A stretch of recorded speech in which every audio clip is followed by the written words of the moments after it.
አንዱ ያፈርስሻል አንዱ ሲያሳድግሽ አንዱ ይዘርፍሻል አንዱ ሲሞትልሽ ደግሞ አንዱ ይሾምብሻል ምንድነው ነገሩ ጥሩ ያልበቀለብሽ ምንድነው ነገሩ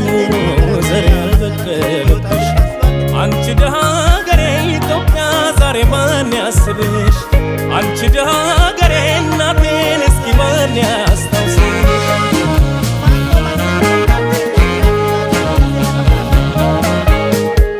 እስኪ ከራሴ ልጀምር ወቀሳ ምን ሰራው ለሀገሬ ልጠይቅ ልነሳ እስኪ ሁላችን ያብከንክን ቆጨን ረሃብ ስደት ሌላ ምን ታሪክ